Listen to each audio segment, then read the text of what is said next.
स्वागत है आपका अपने चैनल के एंड ट्यूटोरियल पर।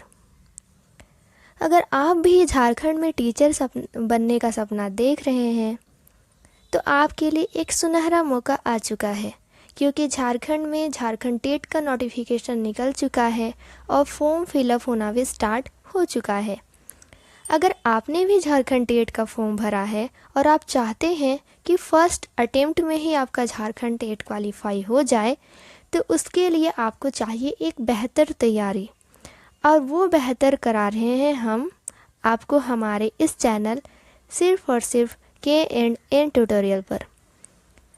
तो चलिए, जैसे कि आपको सिलेबस में पता है कि ये जो सिलेबस है ये डिफरेंट पार्ट्स में डिवाइडेड है। इसमें हमारे पढ़ना है हमें हिंदी एंड इंग्लिश, और कुछ लोगों ने उर्दू और इंग्लिश लिया होगा तो उन्हें उर्दू और इंग्लिश। उसके बाद हमें पढ़ना है एक लैंग्वेज पेपर, जिसमें बहुत सारे लैंग्वेज हैं, जिसमें से हम कोई भी अपने प्रेफरेंस के हिसाब से चूज करते हैं। उसके बाद जो कॉमन पेपर होता है वो है चाइल्ड डेवलपमेंट एंड पीडागोगी, यानी कि बाल विकास एवं शिक्षा शास्त्र। तो ये जो होता है इन सभी का अपना अपना वेटेज है, और जो CDP है यानी कि चाइल्ड डेवलपमेंट एंड पीडागोजी है, इसका जो वेटेज है वो 20 मार्क्स का है। और आप लोगों को पता ही होगा कि हर एक सेक्शन से हमें इंडिविजुअली पास होना है, तो ये हमारे लिए बहुत इम्पोर्टेंट हो जाता है कि हम CDP की तैयारी बेहतर ढंग से कर पाए, क्योंकि CDP बहुत लोगों को बहुत हार्ड लगती है, लेकिन एक्चुअली में ऐसा है नहीं। जब हम इसे पढ़ना स्टार्ट करेंगे तो हमें बहुत ही मज़ा आने वाला है। तो अगर आप अपनी तैयारी को और भी बेहतर करना चाहते हैं और चाहते हैं कि आपका सिलेबस टाइम से कंप्लीट हो जाए, तो आप हमारे साथ जुड़ सकते हैं। तो हम लोग जो है आज से CDP का क्लास स्टार्ट कर रहे हैं, जो कि होगा हमारा क्लास नंबर 1, जिसमें हम लोग डिस्कस कर रहे हैं हमारे सिलेबस का ग्रोथ एंड डेवलपमेंट, यानी कि अभिवृद्धि एवं विकास। अभिवृद्धि को ही वृद्धि भी कहते हैं, ग्रोथ भी कहते हैं, तो इसमें कंफ्यूज नहीं होना है, सबका मीनिंग सेम ही होता है। तो आगे देखिए, ग्रोथ एंड डेवलपमेंट।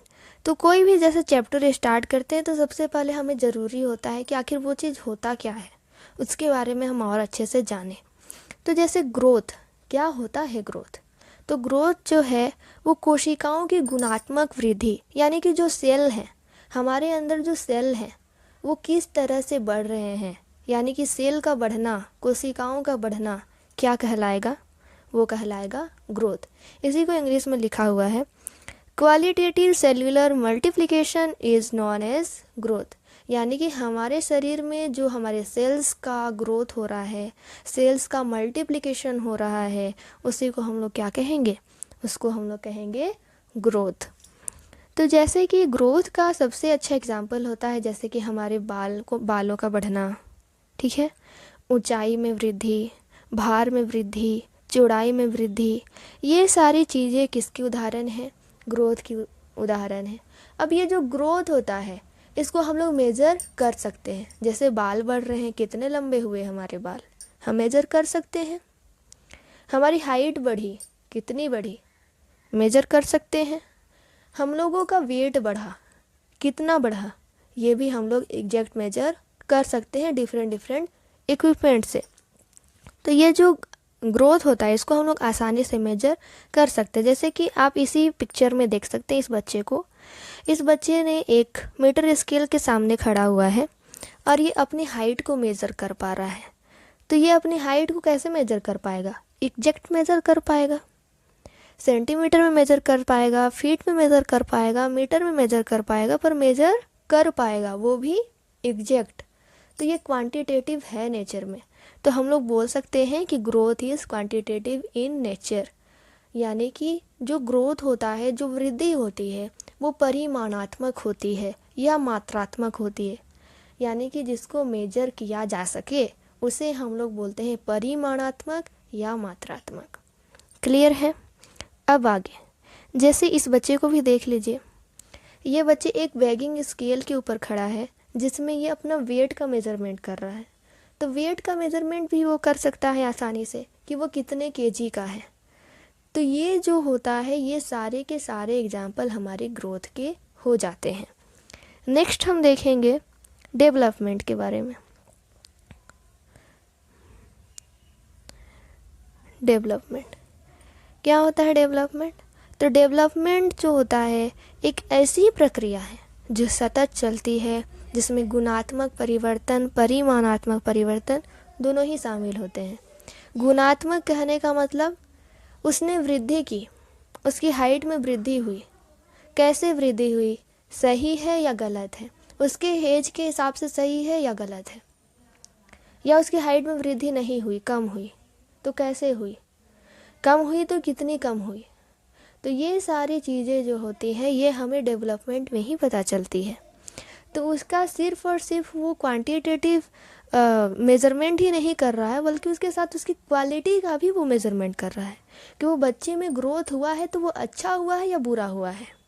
बच्चों में मोटापा बढ़ा है तो वो अच्छे की ओर बढ़ा है या बुरे की ओर बढ़ा है। तो ये सारी चीज़ों को ध्यान में रख कर जो किया जाता है उसको हम लोग डेवलपमेंट बोलते हैं।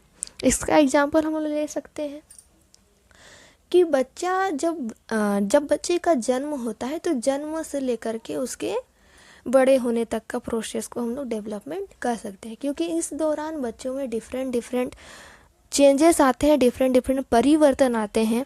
जैसे कि उसके बालों में वृद्धि हुई है, उसकी हाइट में वृद्धि हुई है, उसका मेंटल डेवलपमेंट हुआ है, उसका शारीरिक डेवलपमेंट हुआ है, बातचीत करने का तरीका चेंज हुआ है।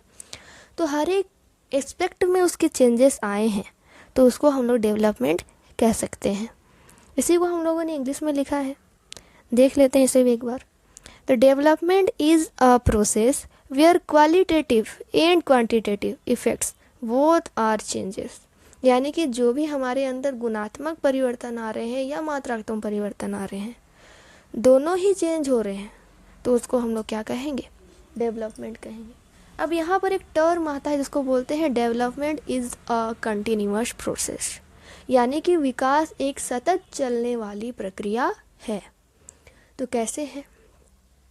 तो देखिए, जैसे बच्चा होता है, बच्चा जब सबसे पहले वो छोटा होता है, फिर थोड़ा बड़ा होता है, फिर थोड़ा बड़ा होता है, उसके बाद अडल्ट होता है। अडल्ट होने के बाद वो एक लास्ट स्टेज तक आने तक वो वृद्ध हो जाता है। अब वृद्ध के बाद वो डेथ हो जाता है उसका। तो ये हम बोल सकते हैं कि ये जो प्रोसेस है ये कंटिन्यूअस है, एक के बाद एक होता है, तो इसको हम लोग कंटिन्यूअस बोल सकते हैं। अब ये जो ऊपर हम लोगों ने देखा उसी से हम लोग रिलेट कर करके इन्हें डिफ्रेंशिएट कर सकते हैं, ग्रोथ और डेवलपमेंट को एक दूसरे से। तो कैसे डिफरेंट होता है? तो जैसे ग्रोथ है, तो एक मैच्योरिटी आने के बाद जो है ग्रोथ रुक जाता है। जैसे आप एग्जांपल ले लिए, जो बच्चा का हाइट है वो गर्भ से उसके जन्म के बाद से जब वो अडल्ट हो जाता है तब तक उसका हाइट बढ़ता है, लेकिन एक टाइम पीरियड आने के बाद उसका हाइट बढ़ना बंद हो जाता है। तो ग्रोथ हम लोग बोल सकते हैं कि टाइम आने के बाद वो रुक जाती है। क्यों? क्योंकि हाइट का बढ़ना किसका एग्जाम्पल है? अभी देखा है, ग्रोथ का एग्जाम्पल है। उसके बाद है डेवलपमेंट। डेवलपमेंट क्या होता है? ये वूम्ब टूम चलने वाली प्रक्रिया है, यानी कि गर्भ से लेकर के कब्र तक चलने वाली प्रक्रिया, यानी कि जीवन पर्यंत चलती रहती है। सेकेंड होता है हमारे पास, यह निरंतर तथा व्यवस्थित नहीं होती है। ग्रोथ जो होती है वो कंटिन्यूअस नहीं होती है, बल्कि वो रैंडम होती है। यानी कि किसी की हाइट कम है, किसी की हाइट ज़्यादा है, वो सेम नहीं है, तो ये रैंडम होती है। उसके बाद डेवलपमेंट, यह कंटिन्यूअस भी होती है और ऑर्डर में होती है। ऑर्डर में कहने का मतलब कि पहले बच्चा जो है वो इन्फेंट होगा, उसके बाद वो चाइल्ड बनेगा, चाइल्ड के बाद वो किशोरावस्था पे जाएगा, एडोलेसेंस पे जाएगा, उसके बाद वो एक यंग बनेगा, यूथ बनेगा, एडल्ट बनेगा, उसके बाद वो ओल्ड एज का हो जाएगा, बूढ़ा हो जाएगा। तो ये हम लोग बोल सकते हैं कि ये कंटिन्यूअस होता है, ऑर्डर में होता है। अब ऐसा तो नहीं होता कि पहले बच्चा इन्फेंट था, उसके बाद वो बूढ़ा हुआ, फिर बूढ़ा होने के बाद बच्चा हो गया, ऐसा नहीं होता। ऑर्डर में होता है, यानी कि पहले बच्चा होगा जो छोटा होगा, फिर वो चाइल्ड बनेगा, चाइल्ड के बाद वो किशोरावस्था पे जाएगा, उसके बाद वो एडल्ट बनेगा यानी कि युवा अवस्था पे जाएगा, उसके बाद वो वृद्धावस्था पे जाएगा। ऑर्डर है, ये ऑर्डर चेंज नहीं होता है। अब जो ग्रोथ होता है उसको मेजर कर सकते हैं, पहले ही पता है मेजर कर सकते हैं, उसकी हाइट कितनी है मेजर कर सकते हैं, उसका वेट कितना है मेजर कर सकते हैं। डेवलपमेंट जो होता है उसको मेज़र कर सकते हैं पर एग्जैक्ट मेज़र नहीं कर सकते, बट अनुमान लगा सकते हैं। तो ये होता है डेवलपमेंट। अब ये बहुत इम्पोर्टेंट चीज़ है, इसको ज़रा ध्यान से देखिएगा। जैसे है डेवलपमेंट, तो डेवलपमेंट जो होता है उसमें क्वालिटी भी होता है, क्वांटिटी भी होता है, यानी कि गुणात्मक परिवर्तन भी हो रहा है, परिमाणात्मक परिवर्तन भी हो रहा है, तो वो है डेवलपमेंट। लेकिन ग्रोथ में सिर्फ और सिर्फ क्वांटिटी ही चेंज होती है। अब एक चीज़ यहाँ बहुत इम्पोर्टेंट लिखा हुआ है, इसको ध्यान से देखिएगा कि growth is a part of development. जो ग्रोथ होता है वो डेवलपमेंट का एक हिस्सा है, यानी कि ग्रोथ हो करके ही डेवलपमेंट बना है। तो हम लोग बोल सकते हैं कि ग्रोथ जो है वो स्मॉल पार्ट है किसका, डेवलपमेंट का। आगे है प्रिंसिपल ऑफ डेवलपमेंट। तो यहाँ पे डिफरेंट प्रिंसिपल है डेवलपमेंट से रिलेटेड। जो फर्स्ट प्रिंसिपल है हमारा प्रिंसिपल ऑफ कंटिन्यूटी, यानी कि निरंतरता का सिद्धांत। क्या होता है निरंतरता का सिद्धांत?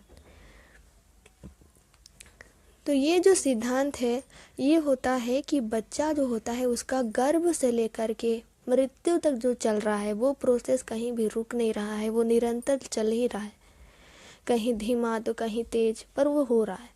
तो वो निरंतरता का सिद्धांत है। जैसे इसमें हम लोग देख सकते हैं, जैसे बच्चा था वो पहले एक छोटा सा सेल्स था, सेल्स से फिर वो एक बॉडी में कन्वर्ट हुआ, फिर वो बॉडी के बाद वो धीरे धीरे बड़ा होता गया। तो ये कंटिन्यूटी का प्रिंसिपल है, यानी कि निरंतरता का सिद्धांत है। बच्चा जो होता है वो धीरे धीरे विकास करते ही रहता है, उसका विकास कभी भी रुकता नहीं है, यानी कि विकास निरंतर चलने वाली प्रक्रिया है, ये कभी भी रुकती नहीं है जब तक कि उस इंसान की डेथ ना हो जाए। नेक्स्ट है एक रूपता का सिद्धांत, यानी कि प्रिंसिपल ऑफ यूनिफॉर्म पैटर्न। अब जो विकास की प्रक्रिया है उसमें एक रूपता दिखाई देती है। चाहे हम वर्ल्ड के किसी भी कोने पे चले जाए, वहाँ पे जिस ऑर्डर में बच्चे का डेवलपमेंट हो रहा है उसी ऑर्डर पे ही होगा, उसके ऑर्डर में कोई भी चेंज नहीं होगा। कहने का मतलब है कि अगर पहले बच्चा शिशुअवस्था में था, शिशु था, तो फिर वो चाइल्ड बनेगा, उसके बाद वो किशोरावस्था पे जाएगा, उसके बाद वो युवावस्था पे जाएगा। ठीक है, तो ये ऑर्डर पे होता है। ऑर्डर जो होता है वो वर्ल्ड के किसी भी कोने पे सेम होता है, कहीं पर भी चेंज नहीं होता है। जैसे अगर भाषा का ही विकास देख ले तो पहले बच्चा जो होता है उसको बोलना नहीं आता, तो वो पहले रोना सीखता है, रोने के बाद वो कुछ छोटा छोटा वर्ड बोलना सकता है, एक अक्षर का, फिर 2 अक्षर का सीखेगा, फिर 3 अक्षर का, फिर बैबलिंग करना स्टार्ट कर देता है, फिर 2 अक्षर को जोड़ के कुछ शब्द बोलना स्टार्ट करता है। तो इस प्रकार से उसका विकास होता है। तो इसको बोलते हैं हम लोग एक रूपता का सिद्धांत, यानी कि सभी जगह पर भाषा का विकास हो या मानसिक विकास या शारीरिक विकास या सामूहिक विकास या सामाजिक विकास, हर क्षेत्र में सेम तरह का ही पैटर्न फॉलो होता है। जैसे कि नीचे एग्जाम्पल में देख लीजिए कि वो मान लीजिए कोई अमेरिका का बच्चा या इंडिया का बच्चा है, तो वो उसका पहला स्टेप होगा कि वो जन्म लेने के बाद वो एकदम से तो बैठता नहीं है, पर 6 मंथ के बाद वो बैठेगा, बैठने के बाद वो क्रॉल करेगा और क्रॉल करने के बाद वॉक करेगा। ऐसा तो नहीं है कि अमेरिका के बच्चे ज़्यादा एडवांस हो गए, उन्होंने जन्म लिया और वॉक करना स्टार्ट कर दिए, ऐसा नहीं होता। तो ये जो पैटर्न होता है ये हर जगह सेम होता है। तो ये uniform pattern, principle of uniform pattern, इसी को बोला जाता है। आगे है बाहरी नियंत्रण के आंतरिक नियंत्रण का सिद्धांत, principle of outer control to inner, यानी कि बच्चों में जो बाहरी नियंत्रण था वो भीतरी नियंत्रण में चेंज हो जाता है, आंतरिक नियंत्रण में चेंज हो जाता है। जैसे कि पहले जब बच्चा एकदम छोटा होता है तो वो हर चीज़ के लिए अपने माता पिता पर डिपेंडेंट होता है, उसको भूख भी लगी, प्यास भी लगी तो भी वो रोएगा, दूसरों पर डिपेंड है, वो खुद से नहीं कर सकता। तो ये जो डिपेंडेंसी है वो धीरे धीरे चेंज होने लगती है और एक टाइम पीरियड आने के बाद बच्चा खुद से ही करने लगता है। तो इसी को बोलते हैं हम लोग बाहरी नियंत्रण से आंतरिक नियंत्रण का सिद्धांत। आगे है मूर्त से अमूर्त का सिद्धांत। अब जैसे इसी को बोलते हैं principle of concrete to abstract. अब ये जो प्रिंसिपल होता है ये हमें क्या बताता है कि मूर्त कहने का मतलब है, कॉन्क्रीट कहने का मतलब है ऐसी चीज़ें जो हमारे सामने रखी हुई है, हमें दिखाई दे रही है, वो कॉन्क्रीट है, जिसे हम छू सकते हैं। ये सारी चीज़ें कॉन्क्रीट होती हैं। एब्स्ट्रैक्ट ऐसी चीज़ें जो काल्पनिक है, जिन्हें देख नहीं सकते, छू नहीं सकते, ठीक है, तो वो एब्स्ट्रैक्ट होते हैं। तो वो पहले मूर्त से अमूर्त का जो सिद्धांत है वो कैसा है उसको देख लेते हैं। कि पहले जो व्यक्ति होता है वो किसी भी चीज़ को पहले अपने सामने देखता है, देख करके वो सीखता है, फिर बाद में वो उस चीज़ के बारे में जब सीख जाता है तब उसके बारे में वो अपने मन में कल्पनाएं करने लगता है। जैसे एग्जाम्पल के लिए देख लीजिए, कोई नर्सरी क्लास का बच्चा है, अब उसके सामने आप लिख दीजिएगा DOG डॉग, तो उसको नहीं समझ में आने वाला। जब आप उसके सामने पिक्चर रखोगे डॉग का, वो समझ जाएगा कि इसमें लिखा हुआ है डॉग। तो ये होता है उसके अंदर एक कॉन्क्रीट है, उसके अंदर मूर्त भावना है, वो उस चीज़ से सीख रहा है, देख करके सीख रहा है। अभी उसने चीज़ों को अमूर्त के रूप में सीखना स्टार्ट नहीं किया है। अब जैसे आप बड़े हो गए, अडल्ट हो गए, अब आपके सामने DOG डॉग लिखा हो रहेगा, आप तो झट से पहचान लोगे, कोई प्रॉब्लम नहीं है। क्यों नहीं है? क्योंकि आपने उस चीज़ को सीखा हुआ है, आपने बचपन से उस चीज़ को सीखा है। तो ये होता है मूर्त से अमूर्त का सिद्धांत, यानी कॉन्क्रीट टू एब्स्ट्रैक्ट। आगे है एकीकरण का सिद्धांत, यानी कि प्रिंसिपल ऑफ इंटीग्रेशन। अब ये क्या होता है? इंटीग्रेशन वर्ड देख करके इतना समझ में आ गया कि हर चीज़ को इकट्ठा करते हुए चलना, यानी कि जो चीज़ें हम सीखे हुए हैं उसको लेकर के उसको भूल नहीं रहे हैं, उसको भी शामिल कर रहे हैं और आगे नई चीज़ें भी सीख रहे हैं।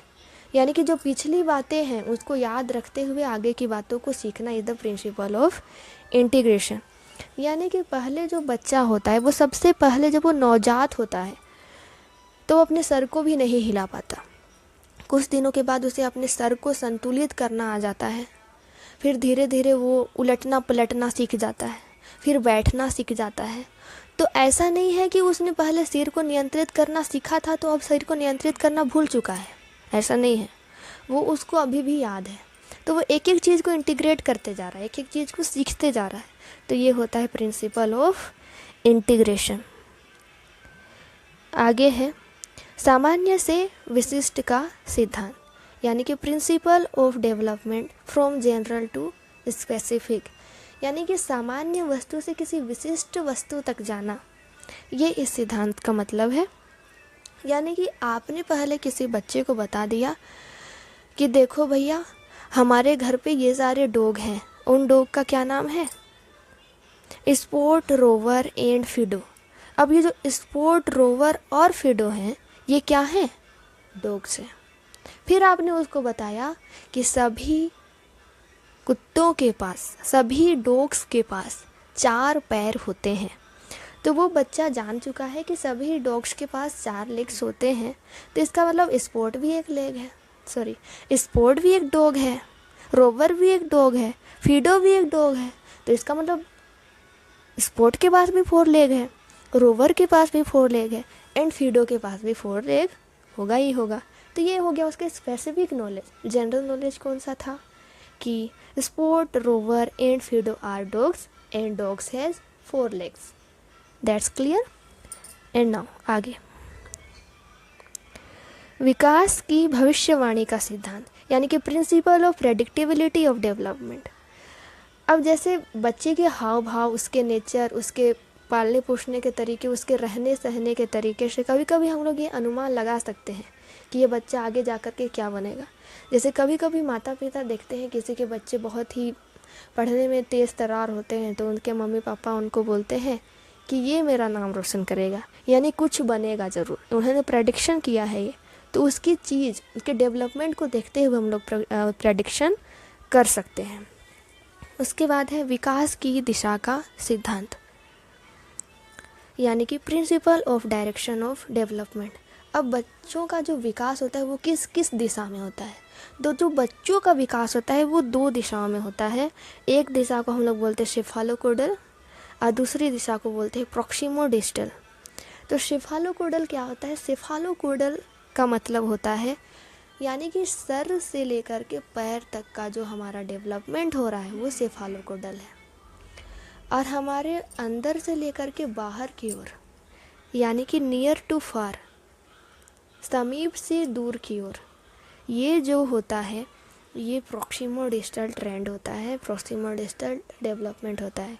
सेफालोकोडल का सबसे अच्छा एग्जाम्पल है कि पहले हम अपना सर उठाना सीखते हैं, फिर अपना पैर चलाना सीखते हैं, ठीक है, उसके बाद अपने हाथ चलाना सीखते हैं। फिर हम लोग हाथ में, आप लोगों ने देखा होगा कि जब बच्चे छोटे होते तो वो कोई भी चीज़ को पकड़ते तो पूरा मुट्ठी बंद करके पकड़ते हैं, तो वो सेफालोकोडल हो गया, वो पूरे हाथ का यूज़ कर रहे हैं।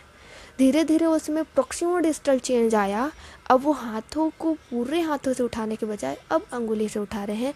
This is the proximo distal change. यानी कि इसको और अच्छे से देखने के लिए हम लोग नीचे से देख सकते हैं। सेफालोकोडल हेड टू फुट, यानी कि सर से लेके पैर तक का जो भी डेवलपमेंट हो रहा है वो प्रॉक्सिमो सेफालोकोडल डायरेक्शन में होता है। और अंदर से बाहर की ओर यानी कि सेंटर टू पेरीफेरी भी इसको बोलते हैं, कभी कभी कई बोलते हैं मिडिल टू एक्सट्रीमिटीज़। तो ये जो होता है ये पहले मुट्ठी बंद, फिर हाथों से उठाना। ये एग्जाम्पल आप माइंड में रखेंगे तो आपको याद रहेगा। आगे है व्यक्तिगत विभिन्नताओं का सिद्धांत, यानी कि प्रिंसिपल ऑफ इंडिविजुअल डिफरेंस। अब ये चीज़ देखा जाता है कि सभी जो बच्चे होते हैं वो एक दूसरे से अलग अलग होते हैं। किसी का माइंड ज़्यादा शार्प होता है, कोई मंदबुद्धि के होते हैं, कोई पिछड़े हुए होते हैं।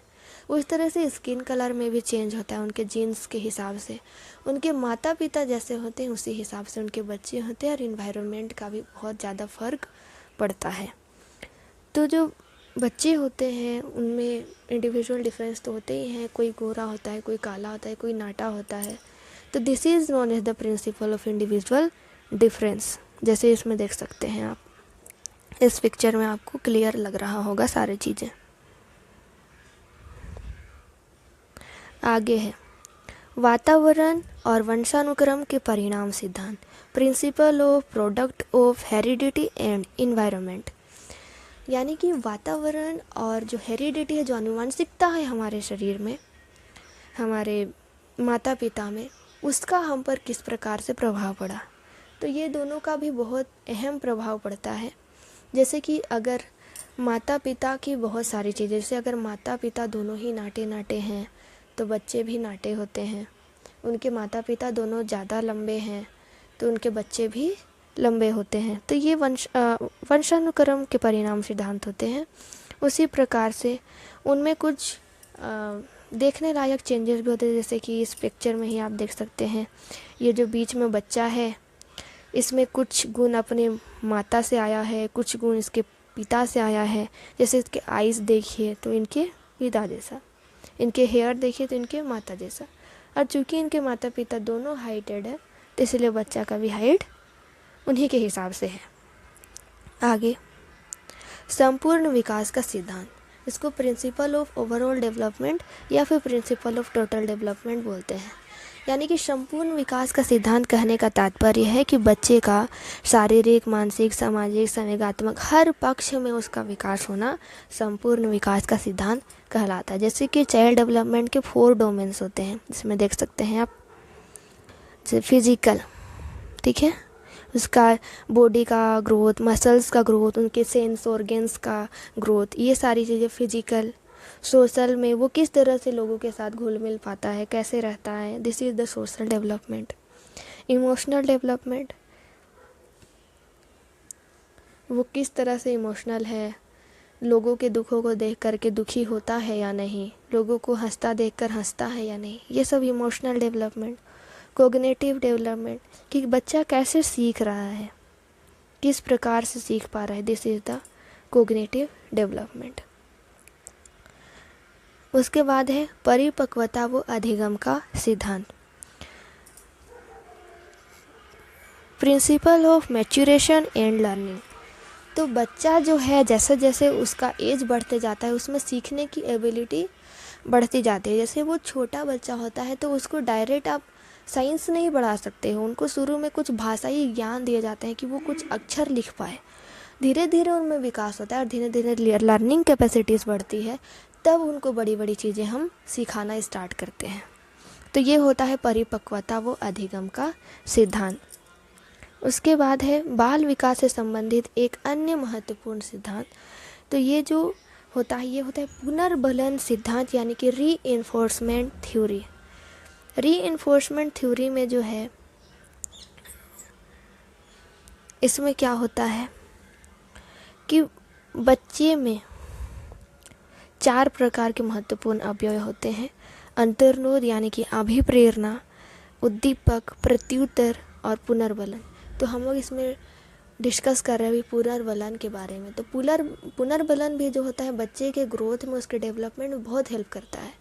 जैसे कि अगर आप बच्चे को दिन रात कोस रहे हो, उसको दिन रात आप बोल रहे हो कि नहीं तुमसे तो होगा ही नहीं, नहीं कर पाओगे तुम, तो वो धारणा एक जो है बच्चे के मन में बैठ जाती है, जिससे वो बहुत खुद को संकुचित महसूस करने लगता है। और वो जितना कर पाएगा उसका आधा तो क्या कुछ भी नहीं कर पाता वो।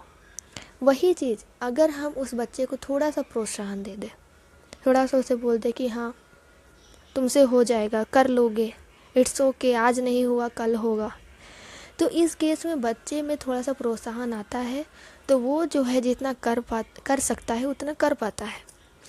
तो ये पुनर्बलन के ऊपर भी डिपेंड करता है। अब जो रीइंफोर्समेंट होता है, पुनर्बलन होता है, वो 2 टाइप का होता है, एक पॉजिटिव एंड नेगेटिव। तो जैसे आप लोगों ने देखा होगा कि कोई बच्चे जो होते हैं वो बहुत शरारती होते हैं, वो होमवर्क नहीं बना के आते क्लास के, तो उनको टीचर्स कुछ पनिशमेंट देते हैं। अब वो पनिशमेंट कुछ गुड एक्सपेक्ट में भी होते हैं, सारे बुरे ही नहीं होते, क्योंकि अगर उन्हें थोड़ा सा पनिश ना किया जाए तो वो ज़्यादा स्वतंत्र खुद को महसूस करने लगते हैं और फिर जो करना चाहिए वो भी नहीं कर पाते। तो कुछ केस में नेगेटिव रीइंफोर्समेंट सही होता है, थोड़ा बहुत दिया जाना चाहिए, पर उससे ज़्यादा नहीं देना चाहिए जिससे कि उसका इमोशनल जो कनेक्शन है वो प्रभावित हो, उसका कॉग्निटिव डेवलपमेंट वो प्रभावित हो, ऐसा नहीं करना चाहिए। तो पॉजिटिव रीइंफोर्समेंट में क्या होता है कि हम लोगों ने, कोई बच्चा अगर अच्छा कर रहा है, वो क्लास में ध्यान दे रहा है, अच्छे से पढ़ाई कर रहा है, सब कुछ जान रहा है, तो हम उसको शाबाशी देते हैं, कुछ रिवॉर्ड देते हैं, तो वो हमारे पॉजिटिव रीइंफोर्समेंट का उदाहरण होता है। और ये पॉजिटिव रीइंफोर्समेंट कैसे काम करता है इसको हम लोग आगे देख सकते हैं। जैसे अगर हमने किसी बच्चे को रिवॉर्ड दिया तो उसको मोटिवेशन मिल गया, अब उस मोटिवेशन की वजह से उस पर जिज्ञासा आई और वो जितना कर सकता था उससे ज़्यादा उसने करके दिखाया। तो this is the positive reinforcement. इसकी वजह से बच्चा जो है अपनी क्षमता से अधिक भी कर सकता है। यहाँ पर एक टर्म लिखा हुआ है जिसको हम देख सकते हैं,